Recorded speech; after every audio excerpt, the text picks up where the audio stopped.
Okey, salam semua. Kita bertemu lagi dalam reaction drama bersiri Keluarga Itu. Kalau korang tonton drama ni dekat Tonton, korang boleh tonton satu episod lebih awal daripada tonton dekat TV3 lah. Banyak tonton. Okey, jom kita tonton.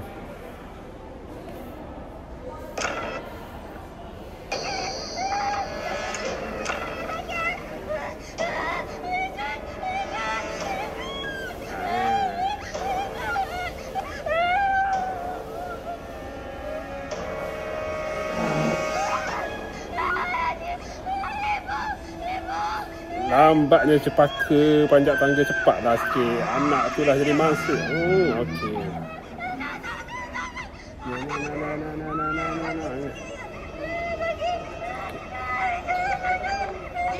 Ini dah nampak dah.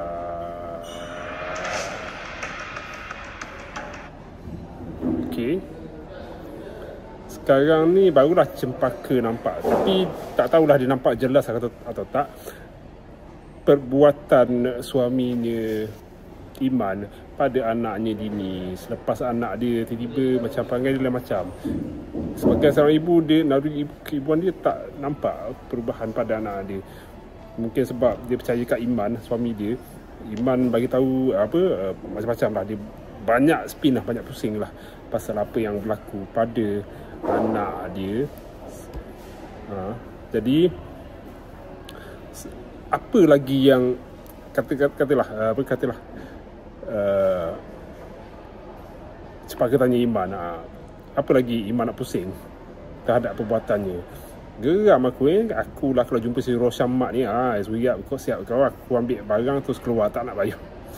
Ada penonton yang terkesan lah dengan lakonan Rosyam. Maksudnya lakonan Rosyam berjaya lah sampai diorang tak nak bayar. Bukan tak nak bayar, tak nak stay lama lah dekat Rosyam Mat. ST Rosyam Mat. Entah yelah cempaka ni silap percaya lagi dengan alasan si Iman.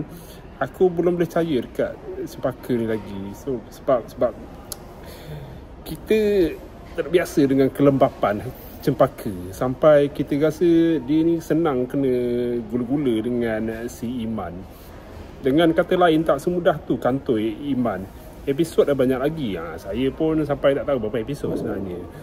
Silap-silap dia bagi alasan anak dia tantrum sampai mencederakan dia sendiri, sampai Iman terpaksa getting physical pada anak dia. Lepas tu okey, saya dah boleh agak dah apa yang berlaku esok. Maksudnya Iman masih lagi bebas lah dan buat apa benda yang maksudnya benda terbongkar lagi lah. Tak adanya terbongkar, nak panjang cerita lagi, dia nak buat alasan tukarkan baju ke, macam-macam lah dekat macam lah Iman berkata macam apa lagi esok.